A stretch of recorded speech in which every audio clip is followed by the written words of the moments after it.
not solid food, for you were not yet ready for it. Indeed, you are still not ready. Hindi binibigyan ng karne ang mga wala pang pantunaw at gatas pa lang ang kayang makain o mainom. Hebrews 5:12-14. In fact, though by this time you ought to be teachers, you need someone to teach you the elementary truths of God's Word all over again. You need milk, not solid food. Anyone who lives on milk, being still an need, is an open heart, and what we need is to really be ready for growth. At yan ang nangyayari po sa isang tunay na mananampalataya habang siya nabubuhay sa lupang ito, hindi siya tumitigil lumago sa kanyang pananalig. Ang ating pag-aaral, pinamagatan natin, how to grow spiritually. Paano ba lalago sa spiritual na paraan? Tunay naman naming Diyos, salamat po sapagkat nais niyo kaming lumago, sapagkat nais niyo kaming makaabot sa inyong kaluwalhatian, maabot ang inyong kamay, and you like to fellowship with us and to share many things with us that only maturity on our part will be able to appreciate. So we ask you, Lord, teach us how we can further mature, teach us how we can grow even more, so we can know more of you, we can enjoy more of you, and you can also enjoy us as your creation. Lead us, teach us, Father. In the name of Jesus, we ask for us, mature kayo. Marami po na dapat malaman at ma-appreciate tungkol sa Diyos na hindi natin naaabot kung hindi tayo nagmamature. Kaya kailangan ng spiritual maturity. How to grow spiritually? First and foremost, we've got to understand and master the basics. Kailangan lubos nating nauunawa, alam ang pasikot-sikot ng mga fundamental na mga katuruan ng mga pasimulang bagay. Kung sa pag-aaral ng musika ay nagsisimula ka sa do, re, mi, kung western music yan, at sa pagbabasa ay ABC, dapat din naman sa Bible, alam mo yung mga basic na katuruan.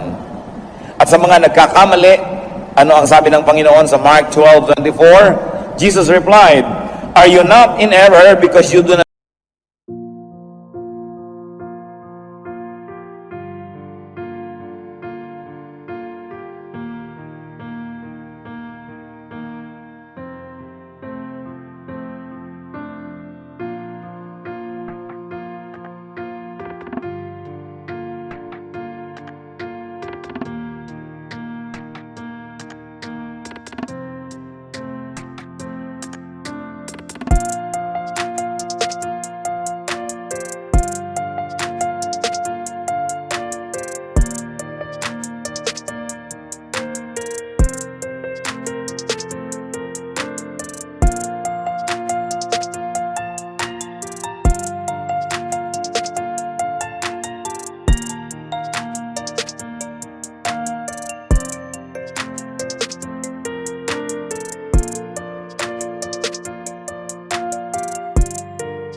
know the scriptures or the power of God. Maraming nagkakamali sapagkat hindi nila alam ang scriptures, ang salita ng Diyos. At siyempre, pag sinabi ng Panginoong Jesus na scriptures, ang tinutukoy niya ay yung tinatawag nating Old Testament. Dahil nung nagsasalita ang Panginoon, siya naglalakad, nagtuturo, hindi pa naman nasusulat at hindi pa nako-compile yung tinatawag nating New Testament. So whenever Jesus makes a reference to scripture, he means Old Testament. That's why it is very important. He says, you are in error because you don't understand the scriptures. Kailangan alam natin yan. Hindi yan napalitan ng New Testament. Doon tumubo yung mga maraming katuruan ng New Testament at dapat ay sinusukat natin yung New Testament sa kaalaman natin doon sa Old.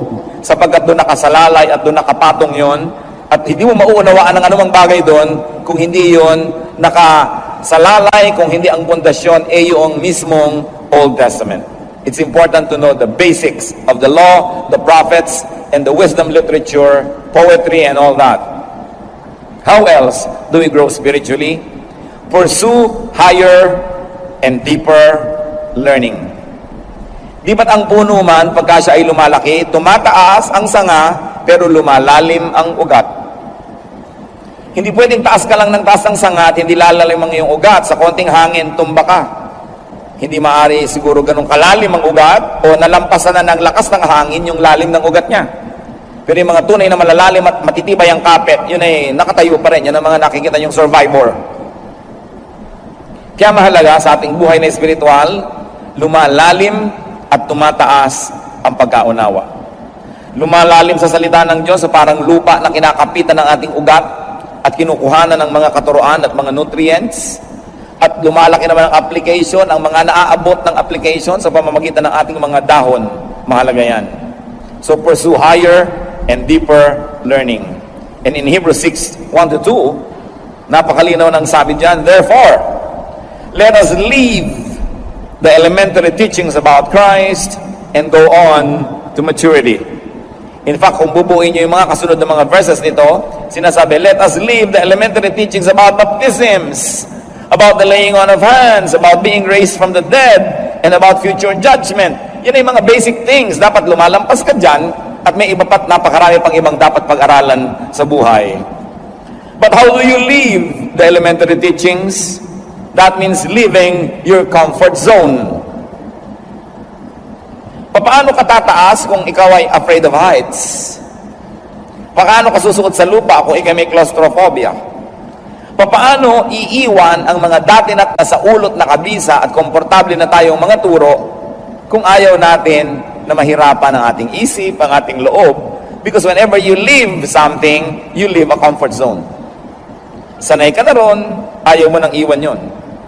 Kaya maraming mga tao na nasanay sa ganitong turo, ayaw nang maiba yun, ayaw nang ma-challenge yun, ayaw nang madagdagan pa dahil sabi nila, ay, komportable na ako, ayoko nang magulo pa.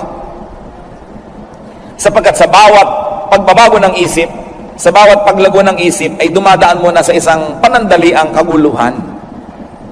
Kasi meron ka ng tahimik ka ng pinaniniwala at niyaya ka, pagkatapos lalaki ka mula doon, merong transition period, aalis ka mula sa dati at lilipat ka doon sa bagong level, mahirap yon. Para rin na ikaw ay sanay ka na sa isang maliit na bahay, lilipat ka sa malaki, kung tamad ka, ayaw mo nang lumipat dahil buhatan na naman, balutan, hirap yan. Parang nasanay ka na sa ganitong recipe, may nagtuturo sa iyo ng iba, ayaw mo na, ayaw mo na akong guluhin, tama na ako dito. Ito yung mga isip na hindi lalago. At maging sa mga bagay pong espiritual at relihiyosong mga bagay, merong nalalaman mo dahil milk pa lang ang ipinakain sa iyo, pero darating ang panahon that you will have to eat meat, and you will have to not really live what you learned, but to appreciate another form and another manifestation of that truth. Naiiba yung level. That means leaving your knowledge, your understanding, your perception, and sometimes even your beliefs for another level and degree of revelation that can come from the same God. So if your knowledge or understanding or perception or belief has been constant, it has been the same, walang nadagdag, walang naiba, sa mahabang panahon, isa lang pong ibig sabihin nun, mga kapatid, wala kayong growth.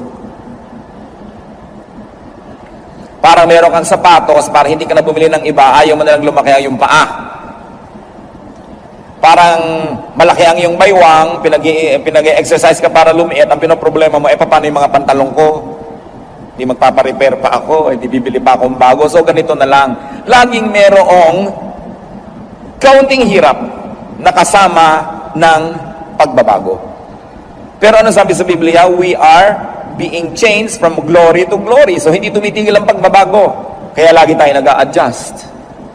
Pag nakakarinig tayo ng mga bagong anggulo ng katuruan, hindi mo agad tinatanggihan. Sinasabi natin, ano kaya ang matututunan? Ipoproseso, ipapanalangin, hindi agad-agad ay tinatanggihan. Mahalaga that we are ready to change from glory to glory. Therefore, how to grow spiritually? Be open-minded.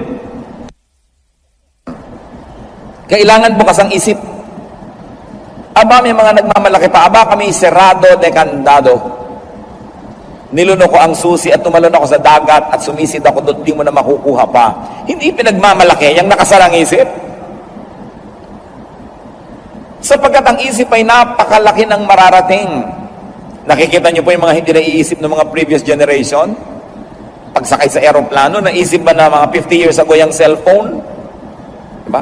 Yung mga, hanggang ngayon, namamangha ako dyan sa fax. Bakit lumalabas dito sa papel dito, yung nado sa kabila? Kamangha-mangha. Laser technology. Pero kung mga tao, nakasara ang isip, ay ayaw na namin niyang mag-isip pa, ayaw na namin baguhin, hindi tayo makakarating sa ganung uri ng kaalaman. At ganun din sa buhay spiritual. marami pang anyo, marami pang hugis ang katotohanan tungkol sa Diyos na karamihan ay hindi natin nakikita sapagkat nasanay na tayo sa mga leksyong pambata na batang isip, batang mananampalataya. Marami pa. So do not box your mind in set hermeneutics and in set doctrine. Dapat ang ating doktrina, ang ating pananalig is as good as the latest revelation from God. Hindi nagbabago yung salita ng Diyos sa kaimprenta, pero ang pag-unawa dyan, ang paglalim na pag-unawa, patuloy ang nagbabago. Lugi, yung 50 taon na, 30, 20, 10 taong Kristiyano, yung pananalig niya noon at ngayon pareho pa rin. Ibig sabihin, walang nangyaring growth. Acts 17:23, yung mga tao sa Athens, ang reaksyon nila kay Paul, nung may itinuro si Paul, nakabago sa kanilang pandinig. When they heard about the resurrection of the dead, some of them sneered. Pinagtawanan nila. But others said, we want to hear you again on this subject. Hindi sanay ang mga Griego sa ganitong mga katuruan. Bagamat napakarami na nilang alam sa kanilang kabihasnan. Kaya nung narinig nila si Paul, may mga nagtawa at hindi na bumalik, at may mga bumalik pat nag-aral pa. Yun ang nakinabang sa katuruan. So do not readily close your mind. Do not readily reject a new sounding idea. Walang bagong ideya mula nung nilikha ng Diyos ang sandaigdigan. Meron lang new sounding. Bago lang dahil hindi pa natin nakasalamuha at nakita, pero hindi ibig sabihin bagong ideya yon. Hindi rin po natin dapat ipagtanggol sobra ang katotohanan na akala mo maipagtatanggol mo yan sa pamamagitan ng pagsasara ng iyong mata at ng iyong tainga at baka maiba pa. Sapagkat ang tunay na katotohanan na nagmumula sa Diyos ay lalong magniningning habang ito ay sinisikap takpan ng mga kasinungalingan. You must never protect the truth because the truth has a way of protecting itself. Because the truth is eternal. We should be ready to be challenged. At kung hindi natin maipagtanggol ang ating pananalig, ibig sabihin nun ay napakababaw ng ating pangunawa. Kaya huwag mo na akong turuan, ayoko nang malito pa. Hindi yan progressive way to deal with spirituality. What is important, if you really like to grow, brothers and sisters, advertise your openness to potential teachers. Alam niyo po, maraming mga guro, sa aking kuro-kuro, na malayo na rin ang narating ng kanilang espiritu. Malayo na ang narating ng kanilang kaalaman tungkol sa Diyos. Subalit, nangangamba silang ituro ito sa mga tao dahil baka mapagkamalan silang naging kulto. Nangangamba sila na mapagkamalan na tumatalikod sa Diyos. So, hindi na lang nila itinuturo. Lalo pagat sila yung mga swelduhan na mga teacher, lalo pagat sila ay mga preachers na umaasa sa tulong at bigay. Ang nangyayari tuloy, nawawala sila ng tapang na magturo ng mga naaabot nilang mga kaalaman. So kung gusto ninyo na makinabang dun sa mga ipinakakaloob ng Diyos, sa mga tunay na malalayo ang mga nararating sa kanilang pagsasaliksik, you've got to advertise your openness. Kailangan ipahiwatig ninyo na handa kayong makinig, hindi kayo magre-react negatively at hindi kayo magagalit agad at hindi kayo magpaparatang at magbibigay ng sari-saring mga hatol sa Kanya para kayo maturuan. Dahil ang Panginoong mismo, Jesus, sinabi sa Matthew 7:6, do not throw your pearls to pigs. Bakit mo nga naman bibigyan ng perla sa mga baboy? Anong gagawin nila? Yayak-yakin nila yan at kung makita nilang hindi nila pakikinabangan dahil hindi nila makain, dahil pagkain lang naman ang interest nila, alangan namang magpulsera sila. Alangan naman silang maghikaw. At kung nakita nila hindi nila papakinabangan ng sikmura nila yan, babalikan ka, buong bangis ka nilang sasalakayin. Sabi niya, do not throw your pearls before swine because they will trample upon it, turn back, and attack you. At yan po ang panganib na sinusuong ng mga marurunong pag nagtuturo sa mga mangmang. Sa kamangmangan ng mangmang, ang tingin niya sa hindi niya naiintindihan ay kabaliwan o kasamaan. At ang gagawin niya sa nagtuturo, mamasamain niya at kanyang lulusubin yung nagtuturo. So if you really want to be taught, put it across to possible and potential teachers that you have an open mind. That you are not swine. That you will not trample upon the pearl being given you and then attack the teacher. So be willing to get out of boxes. Be willing to develop and to shift beliefs and paradigms. Kailangan handa tayo na kumambyo. Alam nga namang nagdadrive ka, pasok ka sa Primera, hindi ka na umalis doon hanggang makarating ka sa Tarlac. Kailangan magsisegunda ka, magtetersera ka, at kung may kwarta pa yan, kwarta. Kung umaakyat ka, magduduwal ka pa. Kasi kumakambyo ang buhay, hindi pwedeng ganun ang ganun. At ganun din sa pananalig.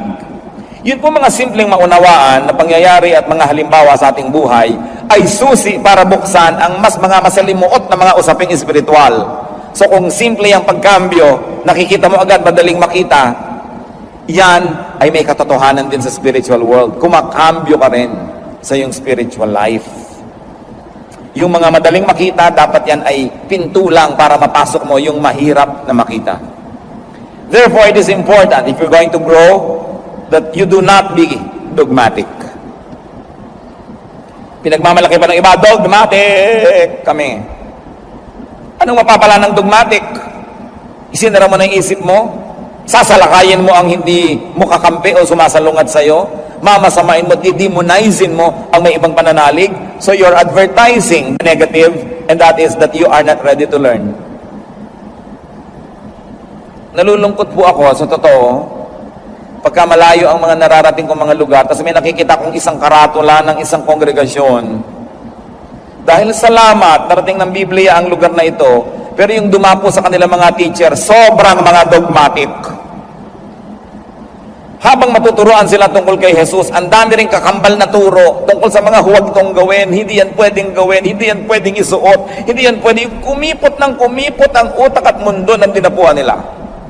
Kaya kasiyahan ng nadarama ko, pag nakikita ko may mission pala doon yung grupo na yon, buti naman nakarating yung Biblia, pero kalungkutan din. Dahil ang gagawin nila sa mga bawat nila ma-convert, pakikitirin nila ang isip. Tayo lang ang tama, tayo lang ang totoo, lahat mali. So magiging self-righteous, magiging mga hambog, at magiging separatists from the other members of the body of Christ. Kaya lungkot at saya, sa halip sanang puro saya na lang dahil salamat narating sila. But what is good about being dogmatic? Because dogmatism is also characterized by self-righteousness and judgmentalism. At pag ang isang tao dogmatic, ibig sabihin, sobra ang pananalig niya sa kanyang pinananaligan at wala na siyang ibang ito-tolerate na iba pa, they destroy friendships.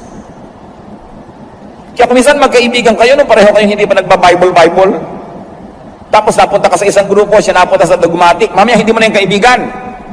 Hindi ka na niyan papasyalan, hindi ka na niyan babatiin kasi naging dogmatic siya. Dahil ikaw ay compromiser, siya ay pure. Dahil ikaw ay mabuti at siya ay masama. So these dogmatic people not only destroys friendships, they also make enemies. At mahirap kaibigan ang ganito na believer, sapagkat ang kanilang pakikipagkaibigan ay may kondisyon. Habang agree ka sa kanilang doktrina, magkaibigan kayo, pero pag hindi na, kaaway ka na niyan. Mahirap madapuan ng ganitong uri ng sakit, yung dogmatism. How else can you grow spiritually? Pagka ikay dogmatic, hindi ka na makikinig sa iba.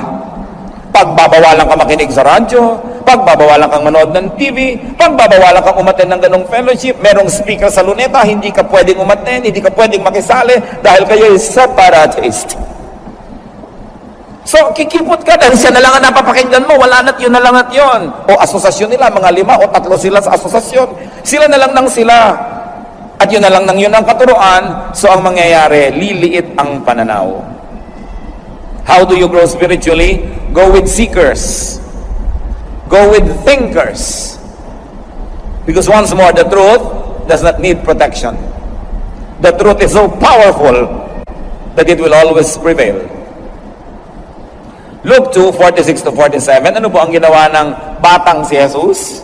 After 3 days, they found him in the temple courts, sitting among the teachers, listening to them and asking them questions. Mga kapatid, wala na yatang hihigit pa na sobrang nagbibigay ng kasiyahan at bunga sa panahon na ginugugol mo na ang kausap mo ay mga marurunong. Yung higit na marunong sa'yo. Ay, napakasarap kung higit na marunong sa'yo ang kayong kausap. Tapos you learn how to listen, katulad ng ginawa ng Panginoon, listening to them, asking them questions. Kasi pag ikaw ang nagtatanong at nakikinig, pag nag-uwian kayo, ikaw ang may uwi. Uwi-uwi mo yung sagot, uwi-uwi mo yung nadinig mo. Eh yung nagbigay, yung sumagot, yung nagtalumpati, walang uwi yung kundi malat na lalamunan. Walang nadagdag sa kanya, wala siyang napala. So dapat marunong tayong makinig at marunong tayong magtanong. Hindi yung tanong na nang challenge, hindi yung tanong na gustong gipitin mo lamang yung tinatanong mo, kundi tanong na talagang naghahanap ng kasagutan. At alam mo yung tunay na naghahanap? Pag sinasagot mo na, tahimik siya. Hindi yung nag-iisip na naman ng ibang tanong, at hindi ka patapos, nagtatanong uli, ibig sabihin, nagpapasikat lang yon, nanggugulo lang yon. So nakikinig ang Panginoon doon sa mga senior, yung mga matatandang mga scribes and teachers. At sa verse 47, everyone who heard him was amazed at his understanding and his answers. So natatanong din siya at nakikipagsagutan naman siya, give and take. Isa yan sa pinakamagagandang investment sa buhay, mga kapatid. Yung nakikisalamuha ka at nakikipagkwentuhan, nakikipag-usap sa mga may alam. Sapagkat ang karunong ay nakakahawa, tulad din ang kamangmangan ay nakakahawa. So kung ang gusto mo lang laging kausap ay yung ikaw ang bida dahil ikaw ang pinakamaraming alam, at the end of the day, bababa ang iyong kaalaman dahil walang nadagdag. Matthew 13:36, then he, referring to the Lord, left the crowd and went into the house. His disciples came to him and said, explain to us the parable of the weeds in the field. Ang Panginoon ay mahilig magbigay ng mga matalinghagang turo na hindi naman maiintindihan ng marami. Yung mga nagdudunong-dunungan, ayaw ipahalatang di nila naintindihan, so uuwi na sila na mukhang marunong, pero ang totoo ay magiging manghabang buhay. Pero yung tunay na naghahanap, kinikilala nilang kamangmangan, sa bilang hindi po namin naintindihan, pwede bang ipakipaliwanag at ipapaliwanag sa kanila? Those who ask look like fools for a moment, but they become wise forever.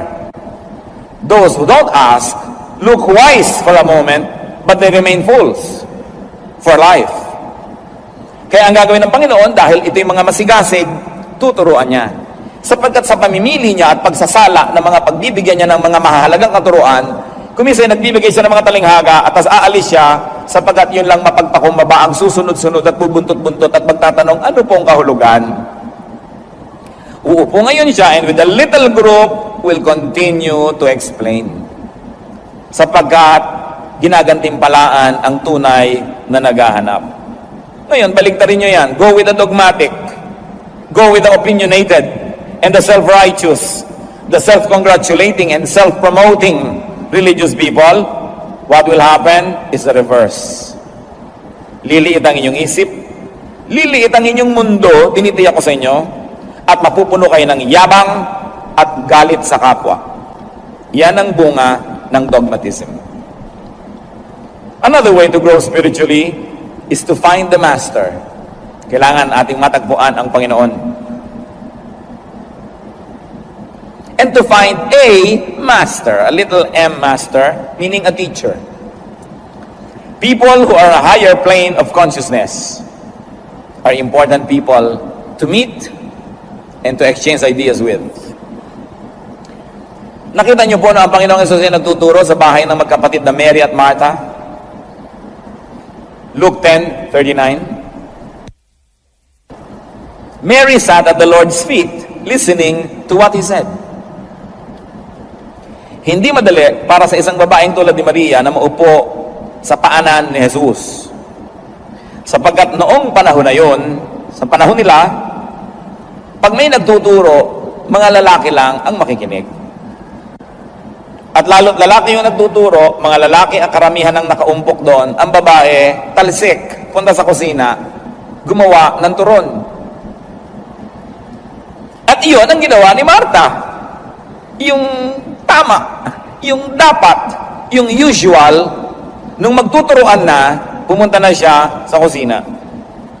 At sapagkat hindi niya maunawa kung bakit ang kanyang kapatid ay nanatili kasama ang mga lalaki, magiging disciple din ba ito? Matuturuan ito? Sabi niya, Lord, hindi ba kayo nababagabag na yung babae niya nandyan? Sabihin niyo, sumama sa kusina, where we belong. At ano sinabi ng Panginoon? she has chosen the better portion. It will not be taken from her. Ibig sabihin, minabuti ng Panginoon ang babaeng ito, lumalabas sa kanyang usual role, lumalabas siya doon sa box ng dapat kalagyan ayon sa kaugalian, sapagkat yun lang ang magpapalaya sa kanyang isip upang lumawak ito at lumaki.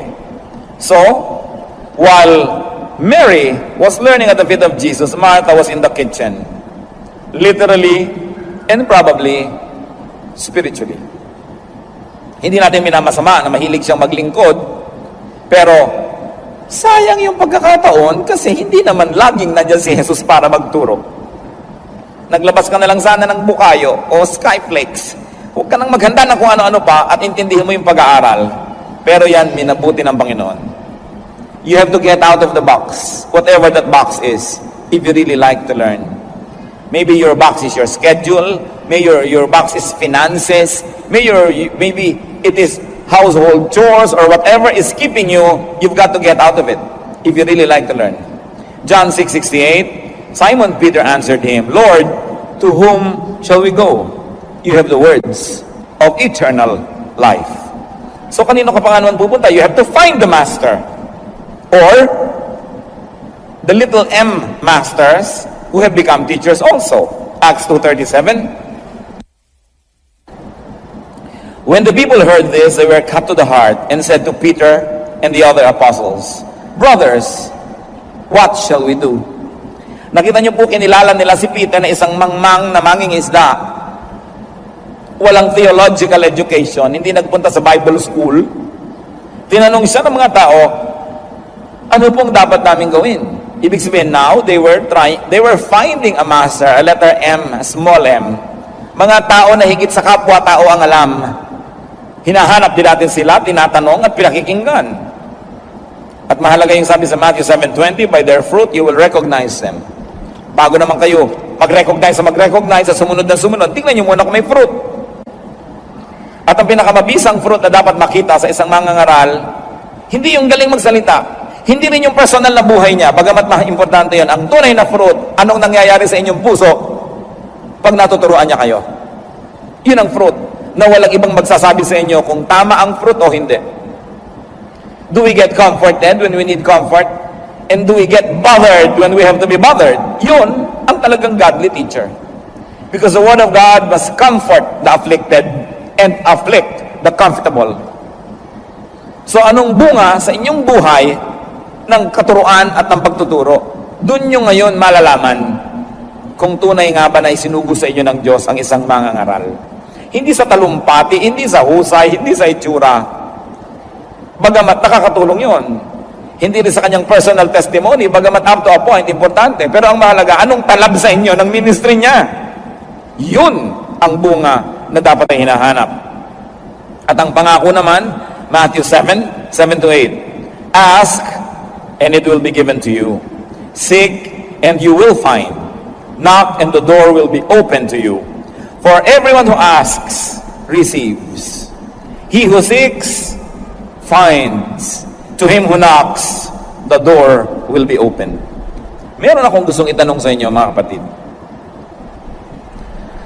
Siguradong napakarami nyo nang naidasal sa Diyos. Nahiling, nahingi. Nahingi nyo na ba na magpakilala siya sa inyo? Yung lampas at higit sa Christmas card. Yung lampas at higit sa nakikita natin sa mga bilin, sa mga magagandang greeting cards.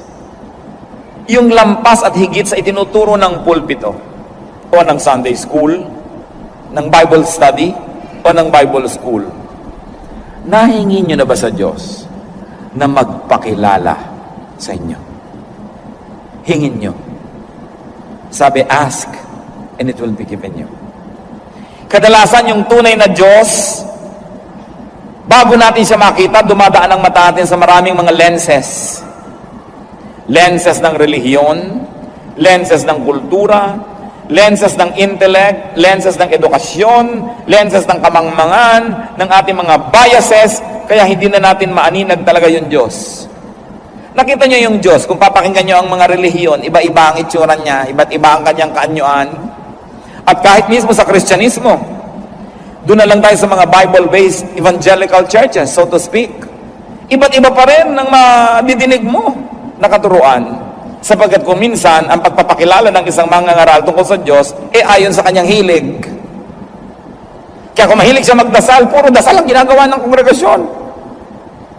Kung mahilig siyang magmisyon, puro misyon. Kung mahilig siya sa praise and worship, puro praise and worship ang ginagawa.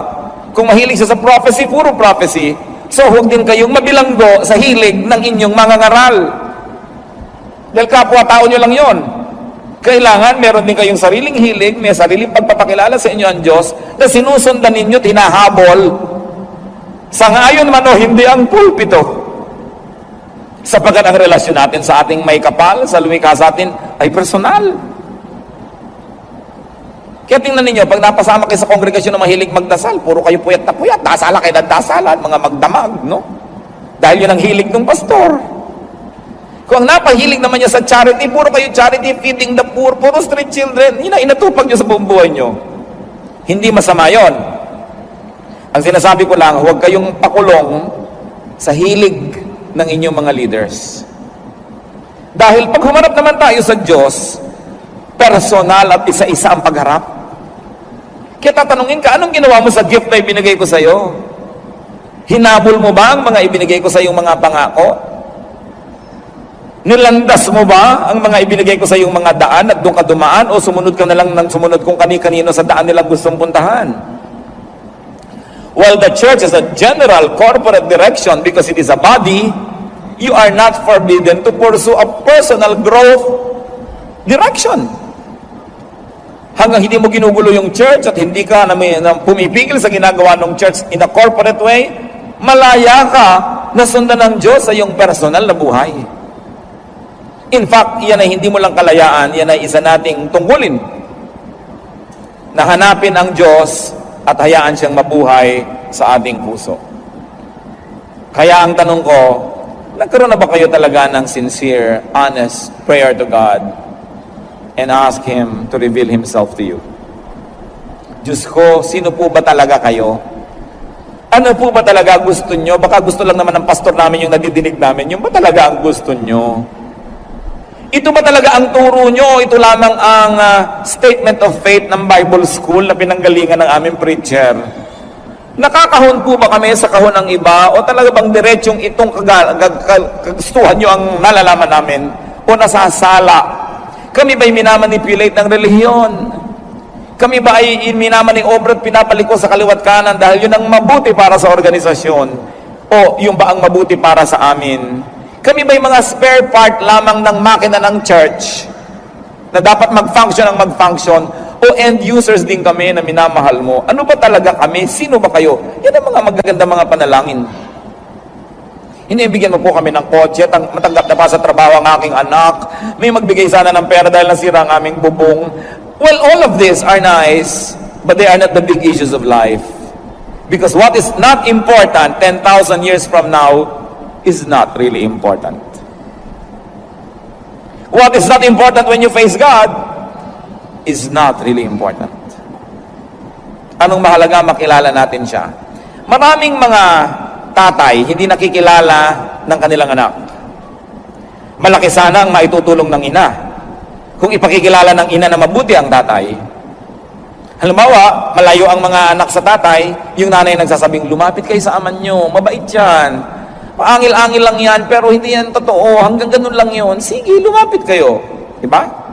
Kasi kung ipinakikilala mong mabuti, makikilala eh. Meron kang isang kapatid na malayo sa ibang kapatid, pero dahil ang nanay mo, magaling siyang magpakilala, hindi ganyan ang kapatid nyo, kasi ganito lang talaga siya, nakikilala mo. Huwag kayong umasa sa pagpapakilala ng Diyos sa inyo ng pulpito. Dahil malay nyo, may limitasyon yun.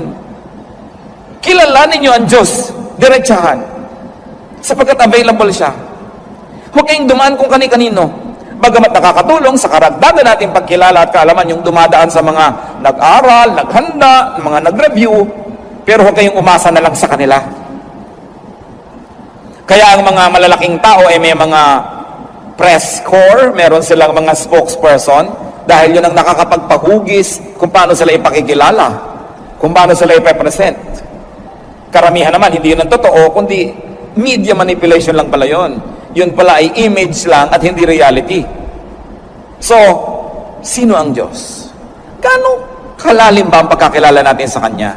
Ano ang alam natin tungkol sa Kanya? Liban sa sinasabi sa atin ng mga nagtatalumpati at nangangaral. Alam niyo po ang isa sa mga pinakamahalagang paglalakbay ng tao. Siyempre, pag maglalakbay, may pupuntahan. Ang pinakamahalagang paglalakbay, yung makilala mo ang Diyos.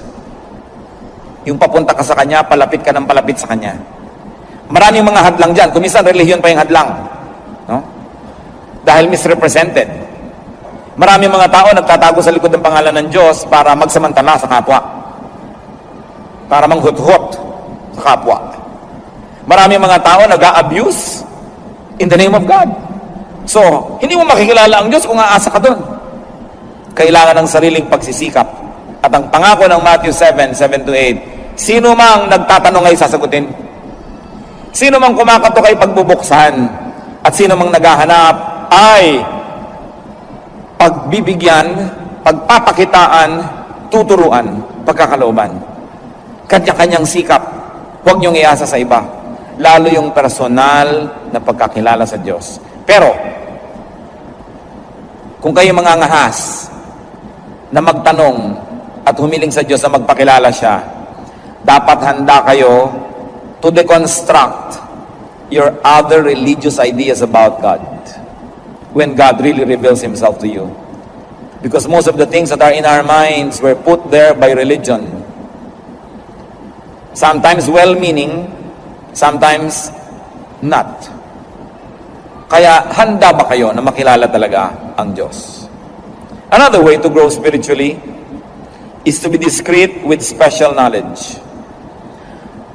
Ang Diyos naman kasi, kung handa ka, tinuturuan ka, kung open ang iyong mind, dahil open, may papasok na karunungan. Pero hindi lahat ng karunungan na ito ay para sa bala na, para sa kahit kanino na lang. Because there's really uncommon and sometimes hidden knowledge. Marami, maging si Jesus. Marami siyang misteryo. Habang sinabi niya, pag mananalangin kayo, iksian nyo. Di ba? Pero bakit minsan magdamag siyang nananalangin?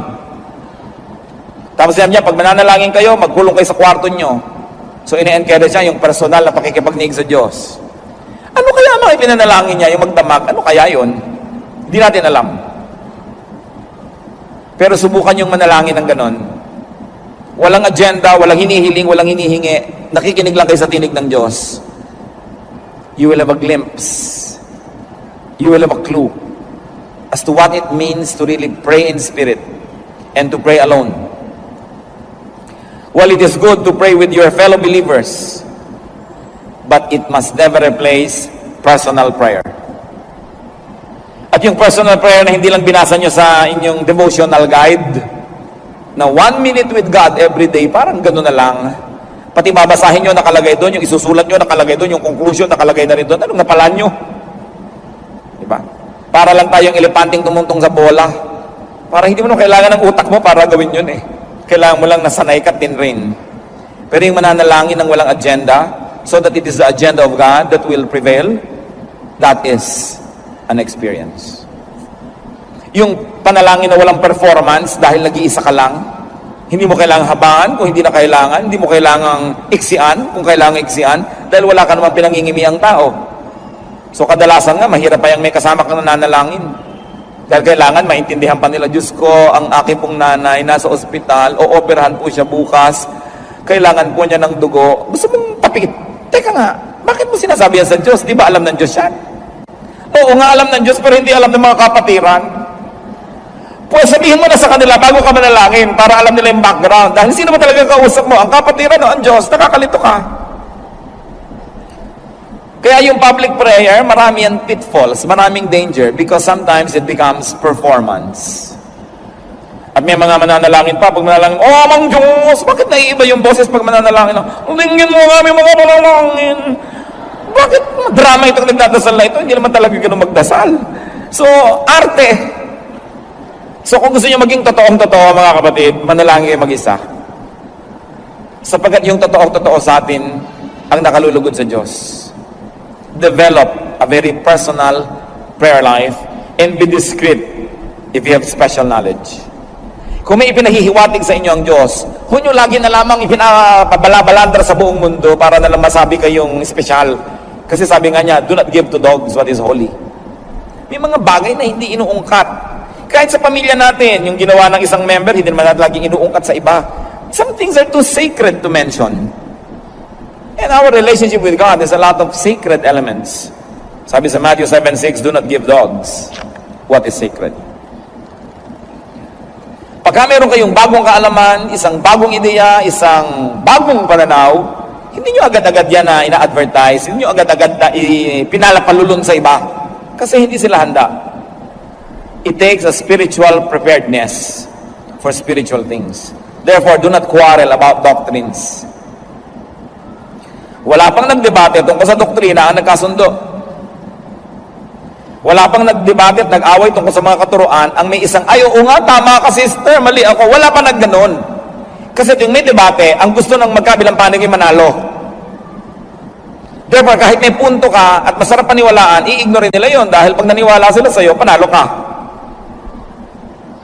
So, walang nararating ang quarrels. Kung may pananalig kayo at hindi ka ng pananalig ng inyong kapwa, manahimik kayo. Sapagkat kahit anong pagpilit mo, tatanggihan din niya yan dahil gusto ka niya i-convert tulad ng gusto mo siya i-convert. Walang mararating.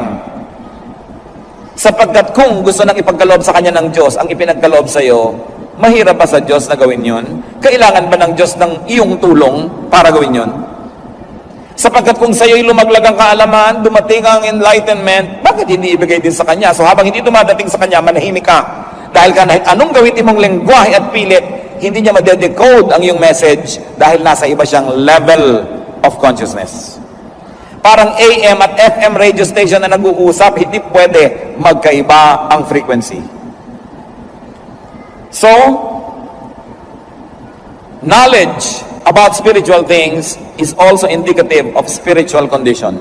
And unless that spiritual condition is met, no amount of knowledgeable explanation will help.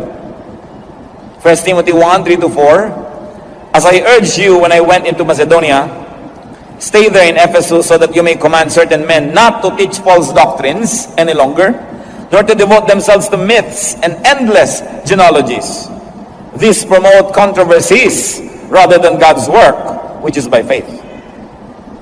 Kahit sa isa pong kongregasyon, isang church, kuminsan iba-iba pananaw ng mga tao about the same thing. Iba ang pananaw mo tungkol sa Lord's Supper, iba ang pananaw mo tungkol sa baptism, iba ang pananaw mo tungkol dito, iba. Kung may 10 tao, siguro 10 o 8 pananaw yan. Kaya may leader. Ano ba ibig sabihin ng leader? I am going there, those who like to go there, follow me. And if you agree with your leader, mga 70 to 80%, manahimik ka na doon sa 80 at huwag mo nang guluhin ang mundo doon sa 20 na hindi ka sangayon. Kasi kapwa mo, meron ding 20 hindi sangayon, may 15 na hindi sangayon, so guguluhin nyo ang buo yung kongregasyon. Ngayon, kung talagang yan ay mahalaga at ipinagkaloob sa inyo ng Diyos, mahirap ang ipagkaloob din sa iba. Ang mahalaga sa isang organisasyon may unity. And I say, if you agree 75 to 80%, malaki na yon. Huwag niyong asahan na mag-agree kayo 100%. Si Paul at si Peter nga nagbabangayan tungkol lamang sa circumcision. No? Nagkakagulo-gulo yung mga Christian leaders kahit nung unang panahon. Nagtatalo-talo yung mga disciple kung sino uupo sa kaliwa at sa kanan ni Jesus. So huwag niyong asahang mag-agree tayo lahat sa lahat ng bagay. Hindi mangyayari yon. Ang mahalaga, generally speaking, are we agreed on the general direction of the spiritual journey we like to take together? Then we protect our unity from all of these issues so that we will continue to move forward. It is important. Walang mag-asawang agree on everything. Sa tabang at asim ng sinigang, hindi sila nag-agree. Siyempre, ang nakakapangyari, nagluluto. No? Agree na lang na agree kumakain, pero hindi kumisan siya agree doon. Hindi nangyayari yun, so huwag niyong isipin na mangyayari yun. Kaya sa mga bagay na pwede namang isang ayon na lang natin o itahimik, manahimik. Because in a church, in a spiritual body, unity is paramount. At yan ang gusto laging attack ni Satan, pagkagugukuluhin kayo sa mga maliliit na bagay. Siyempre, doon sa naniniwala sa maliit na bagay, sa kanya malaki yun. No? Kaya nga, willing siyang makipagpatayan dahil malaki yun eh. No? Meron bang lebedura ang hari na sa Lord's Supper o wala? Ano ba talagang ikli at haba ng buhok ng babae? Magpapatalon ba't hindi? Naku, nagkakagulo ang sinukob sa mga issue na yan. No? Isa natin sigurong dapat tingnan, pag hindi ginawang issue ni Jesus, hindi issue yan. No? At ano bang tunay na issue kay Jesus? Kababaang loob, kabutihang loob, pagtulong sa mga kawawa. Yun ang tunay niyang issue. Sabi niya, yan ang dakilang pananalig. Hindi ko ano ng mga doktrina na inimbento ng mga sumunod sa kanya, mga disipulong bangayan ng bangayan. Ano ba talaga ang turo ni Jesus? Anong minalaki niya, malakihin natin. Anong di niya pinansin, hindi siguro din dapat pinagpapapansin. So, do not quarrel about doctrines. When you have disagreement, you say, oh well, iba-iba tayo ng spiritual angle and spiritual level at this time, so let's put it in the freezer. Huwag nyo naman sasabihin, magkaiba tayo ng level, mataas ako, bababa ka, dahil away na naman yun. Basta magkaiba tayo ng pananaw ngayon. Importante ay tanggapin ang isa't isa. How else can we grow? Meditate. Sabi sa Psalm, on your law I meditate day and night. Hindi sapat na nakinig kasi listening yon. Hindi sapat na nagbasa, reading yon. Iba yung meditation. Kung papautangin kita, dapat ako kinausap na pautangin mo si ganon. Eh ikaw palang kinausap, at mo ko isasali dyan. So ang mga personal na revelation ng Diyos, nagre-reveal pa rin ng Diyos, hindi naman siya nagbabago eh. Pero hindi mo dapat gawing doktrina para sa lahat. Yun ang panganib. Yung personal na sa'yo, gagawin mong doctrine. Sa'yo lang yun. I-apply mo lang yun personally. But don't force others to get into that situation. Psalm 63:6. On my bed I remember you. I think of you through the watches of the night. So may first watch, second watch, third watch, fourth watch. Kasi hinati nila ang gabi into 3 hours. So 3 times 4, yun yung 12 hours of the night. Kaya may mga fourth watch, ibig sabihin yung mag-uumaga na, ayan na, tapos ang paghihintay. So marami mga watches of the night. So sabi niya, I think of you through the watches of the night. Yung talagang iniisip mo ang Diyos, nakikipagniig ka sa Kanya, wala nang hihigit pa na purong-purong kasiyahan kaysa sa pakikipagniig sa Diyos. At yun ang dapat nating hindi napabaliwala. It's different to attend church, it's different to go to a Bible study, it's different to praise and worship, and it's different to meditate. Kasama dapat yan sa ating buhay spiritual. And finally, among the few that we like to talk about today and how to grow spiritually, live out new knowledge. Ipamuhay ang nalalaman. Incarnate new understanding. Because it is in the mind, it must find its realization in the physical world. So you have to do what you know. You are what you know. What you know must become what you are. Operationalize new realizations. Meron ka palang nauntindihan, naunawaan, paano mo gagawing totoo ito sa iyong buhay? Practice spirituality. Because then and only then can it be shared with others, not through the mind, but through your practice and example. James 1:22, do not merely listen to the word and so deceive yourselves. Do what it says. And when you operationalize your understanding, this will open new doors for more understanding and more enlightenment. Pag yung naabot ang ating isip, ipinamuhay natin, humahanda tayong umabot sa iba pa na mas mataas. Sapagkat kung may naiisip ka, hindi mo naman sinusunod at ginagawa, hanggang doon ka na lang. Pag ginawa mo yon, tsaka ka tumaas para maabot mo uli ang ibang isipin. At pag ginawa mo na naman yon, tataas ka ng tataas. And that is how you change from glory to glory. Many of us do not grow spiritually because we do not practice what we know. Alam natin, pero hindi natin ginagawa. Alam mong dapat ka magpakumbaba, hindi mo naman ginagawa. Alam mong dapat ka makipagkasundo sa nakikipagkagalit sa'yo, hindi mo naman ginagawa. So hindi ka nalalampas sa alam na yon. Kasi pag yung alam mo, ginawa mo, tataas ang iyong kalagayan, may iba ka pang malalaman uli, na pag ginawa mo, tataas uli ang iyong kalagayan. Sa pagsunod sa kaalaman dun tumataas ang ating level ng spirituality. It is in obedience. That's why the Bible places a lot of premium on obedience. Not on what you know, but on what you do with your daily life. At totoo naman, marami tayong mga alam, hindi naman natin ginagawa. Pag hindi mo ginawa yon, walang bago kang malalaman. Gawin mo muna yon para may bago kang malaman. At pag sinunod mo na naman yon, may bago ka uling malalaman, because life is about changing from glory to glory. So do not strive for just religious knowledge. Do not strive for just doctrinal mastery. Strive for spiritual growth, which means godliness, which means God-likeness. Ang tunay na paglagong espiritual ay ang pagbabalik sa wangis ng Diyos na nasira dahil sa kasalanan.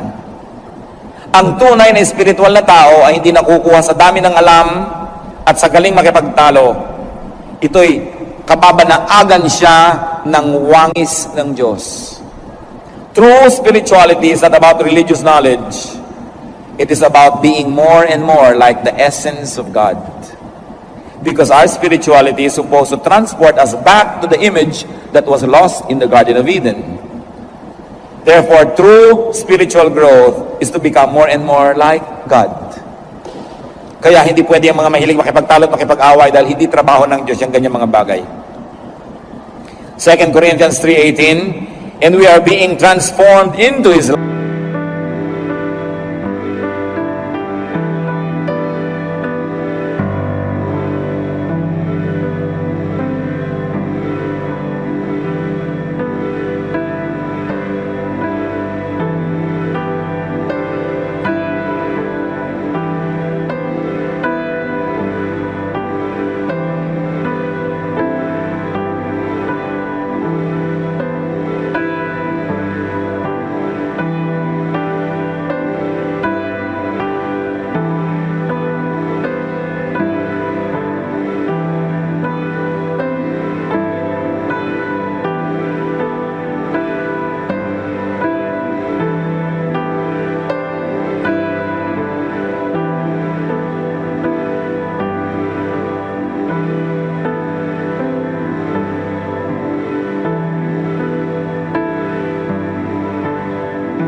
Ang iyong loob.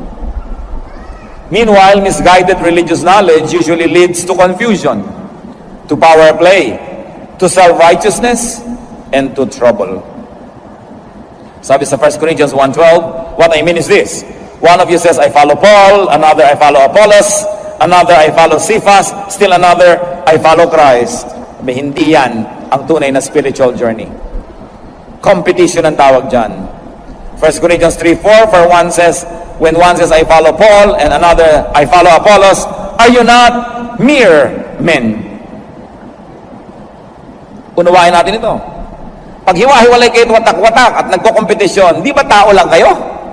So ano palang ina-expect sa atin? Lumampas sa pagiging tao lamang. Bumalik sa wangis ng Diyos.